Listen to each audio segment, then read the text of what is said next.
சிவபெருமானின் திருவிளையாடல் புராணம். விடையில சினையிட்ட படலம். மதுரை மன்னன் குலபூஷணனின் காலத்தில் மேலும் ஒரு திருவிளையாடலை நிகழ்த்தினார் சொக்கநாதர். பூஷணன் மதுரையில் மன்னனாக இருந்த வேளையில் காடுவெட்டி சோழன் என்பவன் சோழ நாட்டின் மன்னனாக இருந்தான். அப்போது சோழ நாடு காஞ்சிபுரம் வரை விரிவடைந்திருந்தது. தலைநகரமும் காஞ்சியாகவே இருந்தது. காடுகளை வெட்டி மக்கள் வாழ சீர்திருத்தம் செய்து கொடுத்தவன் என்பதால் இந்த மன்னன் காடுவெட்டி என மக்களால் சிறப்பு பெயரிடப்பட்டு அழைக்கப்பட்டான். இவன் சிறந்த சிவபக்தன். காஞ்சிபுரம் வரும் சிவனடியார்களை நேரில் சென்று கௌரவிப்பான். நமச்சிவாய என்னும் 5 எழுத்து மந்திரத்தை எந்நேரமும் இவனது வாய் ஓதியபடியே இருக்கும். ஒவ்வொருவருக்கும் ஒவ்வொரு கோயிலில் உள்ள இறைவன் மீது ஈர்ப்பு இருக்கும். வாழ்க்கையில் ஒரு முறையாவது காசிக்கு போய் விஸ்வநாதரை வணங்கி வந்துவிட முடியாதா என ஒருவர் நினைப்பார். இன்னொருவர் காளஹஸ்தி சென்று காலத்திநாதரை வணங்கி வந்துவிட முடியாதா என்ற எண்ணம் இருக்கும். சிதம்பரத்துக்கு போய் நடராஜரை தரிசித்து விட முடியாதா என்று ஒரு சிலர் நினைப்பார். இவர்களை போல் மன்னன் காடுவெட்டிக்கு மதுரைக்கு சென்று சுந்தரேஸ்வரரை வழிபட ஆசை. ஆனால் அவன் மதுரைக்குள் கால் வைத்தால் என்ன ஆகும் என்பது அவனுக்கே தெரியும். அக்காலத்தில் புறநாட்டவர் மற்ற நாடுகளுக்குள் நட்பு ரீதியாக அன்றி எக்காரணம் கொண்டும் உள்ளே வர முடியாது. பாண்டிய நாட்டுக்கும் சோழ நாட்டுக்கும் அப்போது பகையாக இருந்ததால் காடுவெட்டிக்கு மதுரை வர அனுமதி கிடைக்காது. எனவே சுந்தரேஸ்வரரை தரிசிப்பது குதிரை கொம்பே என நினைத்தான் காடுவெட்டி. தன் மனக்குறையை அவன் சுந்தரேஸ்வரரை மனதால் நினைத்து தினமும் சொல்லி பிரார்த்தித்தான். எம்பெருமானே, எந்த பிரச்சனையும் வராமல் இரு நாட்டு உறவும் கெடாமல் நீயே என்னை மதுரைக்கு அழைத்து சென்று மீண்டும் காஞ்சிபுரம் கொண்டு சேர்க்க வேண்டும் என்று கண்ணீருடன் வேண்டிக் கொண்டான். நாட்கள் பல ஓடின. ஒரு நாள் இரவில் அவன் கண்ணாய்ந்த வேளையில் கனவொன்று வந்தது. கனவில் சிவபெருமான் தோன்றினார்.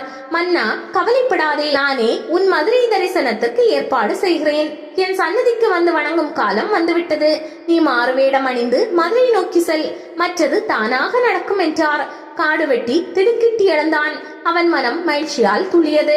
தலைமை அமைச்சரிடம் மட்டும் கனவு விவரத்தை தெரிவித்துவிட்டு சிவனடியார் போல வேடமணிந்தான். உடலை திருநீரும் ருத்ராட்சங்களும் அலங்கரித்தன. காஞ்சிபுரத்திலிருந்து நடந்தே மதுரை நோக்கி சென்றான். அவனது கால்களில் பாதுகை கூட இல்லை. சுட்டெரிக்கும் வெயில் கால்களை பதம் பார்த்தாலும் சிவாய நம என்னும் மந்திரம் மனதை குளிர செய்ய வேகமாக நடந்தான். சில நாட்களில் மதுரை நகரை அடைந்து விட்டான். மதுரையின் வடபகுதிக்கு வந்தவன் அங்கே குறுக்கிட்ட வைகையை கண்டான். ஆற்றில் பெருவெள்ளம் ஓடிக்கொண்டிருந்தது. மரங்களையும் செடி கொடிகளையும் அடித்துக் கொண்டு வெள்ளம் பாய்ந்தது. எவ்வளவு பெரிய பலசாலி நீந்த முடியாதென்ற நிலை. சுந்தரேசா, இதென்ன சோதனை?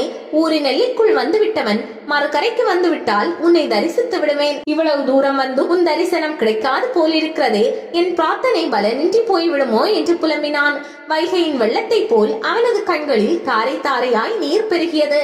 அப்போது ஒரு குரல் கேட்டது. அடியவரே, ஏன் இங்கே நின்று கொண்டிருக்கிறீர்கள்? ஆற்றில் கடக்கும் வழி தேடுகிறீர்களா என்றது அக்குரல். குரல் வந்த திசையை பார்த்தான் காடுவெட்டி. அங்கே ஒரு சித்தர் சிவப்பழமாக நின்று கொண்டிருந்தார். அவரது பாதங்களில் விழுந்த காடுவெட்டி தனக்கு வெளியூர் என்றும் சுந்தரேஸ்வரரை தரிசிக்க வந்ததாகவும் சொல்லி அந்த சொக்கநாதன் இப்படி என்னை சோதித்து விட்டானே என்றான். சித்தர் அவனுக்கு ஆறுதல் சொன்னார். மகனே, கவலை வேண்டாம். இந்த ஆற்று நீரை வற்ற செய்வது என் பணி என்று சொல்லி வைகையை நோக்கி கையை ஆட்டினார். என்ன ஆச்சரியம்! ஆற்றில் தண்ணீர் வற்றிவிட்டது.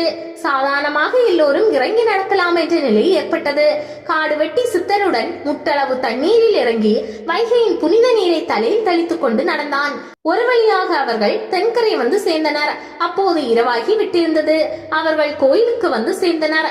நடையை அடைத்திருந்தார்கள். காலை வரை காத்திருந்ததால் யார் கண்களிலும் பட்டுவிடக் கூடாதே என்ற பயம் காடுவெட்டிக்கு. சித்தர் அவரது மனநிலையை புரிந்து கொண்டார். கவலைப்படாதே, நான் எப்படியும் அடைத்த கோயிலுக்குள் உன்னை கூட்டி சென்று விடுவேன் என்றவர் கோயிலின் வடக்கு வாசலுக்கு அவனை அழைத்து சென்றார். அவர்கள் கதவை நெருங்கவும் கதவை மூடி பொருத்தி இருந்த மேன்முத்திரை தானாக கலந்து விழுந்தது. கதவுகளும் தானாக திறந்து மூடிக்கொண்டன.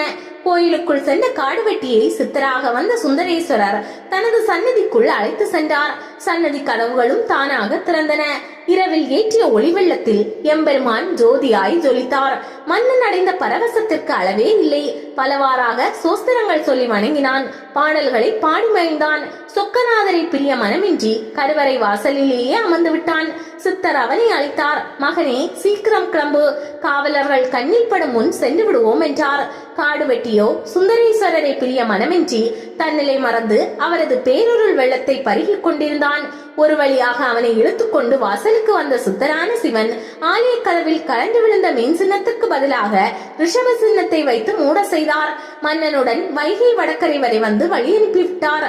மன்னன் நன்றி சொல்லி கிளம்பினான். மறுநாள் கோயிலில் ஒரே கலையபரமாக இருந்தது. மீன் சின்னத்திற்கு பதிலாக ரிஷப சின்னம் வந்தது எப்படி என்று ஒரே குழப்பம். தகவல் அறிந்த மன்னன் குலபூஷணன் வேகமாக வந்து கதவில் ரிஷப முத்திரை பதிந்திருப்பதை கண்டான். சுந்தரேசா, அங்கேற்கண் எம்பிராட்டி அருளும் இந்நகருக்கு மீன் முத்திரை தானே பொருத்தமானது. இதை ரிஷபமாக்கியது யார்? ரிஷப முத்திரை உனக்குரியதே ஆயினும் இவ்வாறு நடந்திருப்பது நன்மைக்கா கெடுதலுக்கா? இதற்குரிய விடையை நீதான் சொல்ல வேண்டும் என்று கலக்கத்துடன் வேண்டினான். பின்னன் அரண்மனை திரும்பிவிட்டான். அன்றிரவில் கனவில் தோன்றிய சிவன், குலபூஷணா, காஞ்சி மன்னன் காடுவெட்டி சோழன் என்னிடம் மிகுந்த பக்தி கொண்டவன். உனது பக்திக்கு அவனது பக்தி எவ்வகையிலும் குறைந்ததல்ல. அவன் என்னை தரிசிக்க ஆசை கொண்டான். ஆனால் மன்னன் என்ற ரீதியில் இங்கே வந்தால் அவனுக்கு மதுரைக்குள் நுழைய அனுமதி கிடைக்காதே. போரல்லவா மூண்டுவிடும். எனவே சிவனடியார் போல வேடமிட்டு இங்கு வந்தான். அவன் வைகையின் வடக்கரையில் நின்று வெள்ளத்தில் இறங்கி கோயிலுக்கு வர முடியாமல் தவித்தான். நானே ஆற்று நீரை வற்ற செய்து இங்கே அழைத்து வந்தேன்.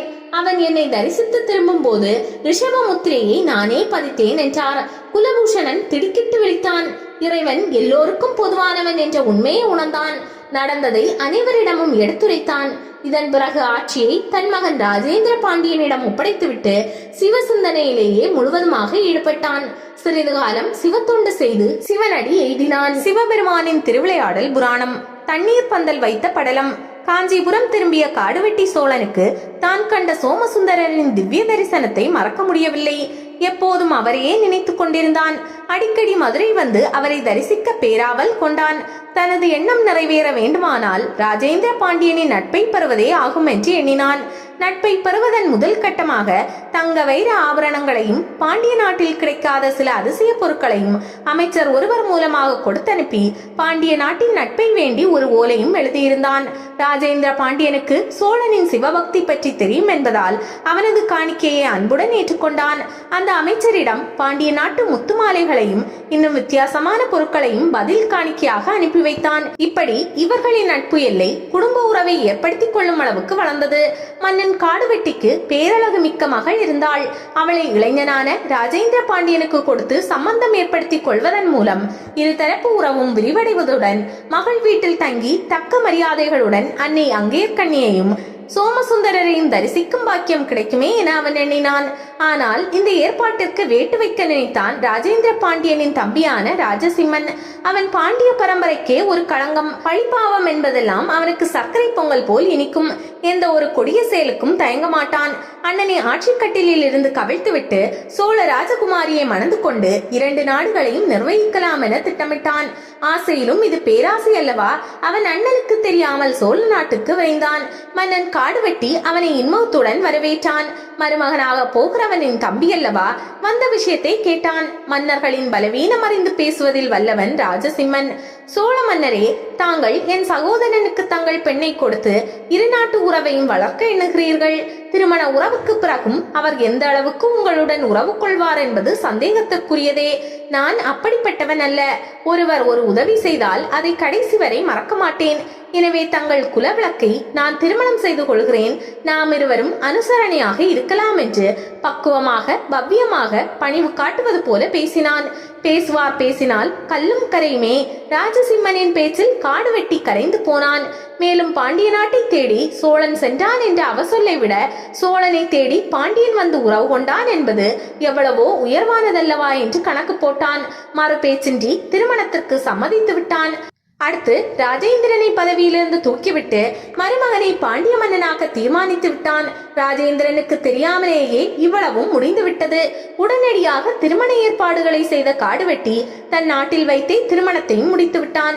பின்னர் பாண்டிய நாட்டுக்கு ஓலை ஒன்றை அனுப்பினான். ராஜேந்திர பாண்டியரே, உமது சகோதரர் ராஜசிம்மன் என் மகளை மணந்து புது உறவை ஏற்படுத்தி கொண்டார். இனி பாண்டிய நாடு எங்களுக்கே சொந்தம். நீரே நாட்டை ஒப்படைத்து விட்டால் போருக்கு இடமில்லை. மறுத்தால் இரு நாடுகளும் போர் பிரகடனம் செய்வதை தவிர வேறு வழியில்லை என அதில் எழுதப்பட்டிருந்தது. துரோகியான தன் தம்பிக்கும் சிவபக்தன் போல் வந்து தன் ஊரையே பிடிக்க வந்துவிட்ட சோழனுக்கும் தக்க பாடம் புகட்ட முடிவு செய்து விட்டான் ராஜேந்திரன். அவனும் நாட்டு மக்களுக்கு அறிவிப்பு செய்து துரோகிகளை வெல்வதற்கு படைகளை திரட்டினான். இதற்குள் சோழ மன்னன் மதுரை எல்லைக்கு வந்து காத்திருந்தான். ராஜேந்திரன் சொக்கநாத சன்னதிக்கு சென்று, ஐயனே, சோழனின் அநியாயத்தை பார்த்தீர்களா? ஒரு துரோகிக்கா நீங்களை வழிகாட்டி கோயிலுக்கு அழைத்து வந்தீர்கள்? அநியாயம் செய்பவருக்கு தாங்களே துணை போவது முறையா? இப்போது சொல்கிறேன், என் எதிரிப்படை ஊருக்குள் நுழையாத அளவுக்கு கோட்டை கதவுகளை தாளிடுவேன். எந்த கதவையும் திறக்க விடாமல் செய்வது உம் பொறுப்பு என்றான். அப்போது அசரீரி ஒலித்தது. ராஜேந்திரா, கவலைப்படாதே. நாளை நீ உனது சதுரங்க சேனையுடன் சோழன் முகாமிட்டிருக்கும் மதுரை நெல்லைக்கு செல். உன் படைகளை அவனுடன் மோதவிடு, நான் பார்த்துக் கொள்கிறேன் என்றது. இதை சோமசுந்தரரின் கட்டளையாகவே ஏற்ற பாண்டியன் மனமகிழ்ந்தான். வெற்றி தனக்கே என்ற நம்பிக்கையுடன் அரண்மனைக்கு வந்து சதுரங்க சேனையை தயார்படுத்த தளபதிகளுக்கு உத்தரவிட்டான். அன்றிரவு நிம்மதியாக தூங்கினான். மறுநாள் காலையில் தானே தலைமை வைத்து சதுரங்க சேனையுடன் நகரின் எல்லைக்கு சென்றான். அங்கோ சோழர் படை கடல் போல் குவிந்து நின்றது. அந்த படைபலத்தின் முன் பாண்டியனின் படைபலம் மிக சாதாரணமே. சோமசுந்தரரின் துணை இருக்கும் போது அது பற்றி பாண்டியன் கவலைப்படவில்லை. சோழ படையின் வியூகத்தை உடைத்துக் கொண்டு பாண்டியனின் படை நுழைந்தது. இரு தரப்புக்கும் கடும் போர். மன்னன் ராஜேந்திரன் காடுவெட்டியுடன் மோதினான். காடுவெட்டிக்கு ஆதரவாக இருந்த ராஜேந்திரனின் தம்பி ராஜசிம்மனுடனும் போரிட்டான். அவர்களை மிக லாவகமாக ராஜேந்திரன் சமாளித்துக் கொண்டிருந்தான். அந்நேரம் சோமசுந்தரர் தனது நாடகத்தை துவங்கினார். போர்க்களத்தில் நடந்த சண்டையில் ஆயுதங்கள் ஒன்றுக்கொன்று மோதும் போது ஏற்பட்ட நெருப்பு பொறிகளிலிருந்து கடும் உஷ்ணத்தை உண்டாக்கினார். இந்த வெப்பத்தை தாங்க முடியாமல் இரு தரப்பினரும் சோர்வடைந்தனர்.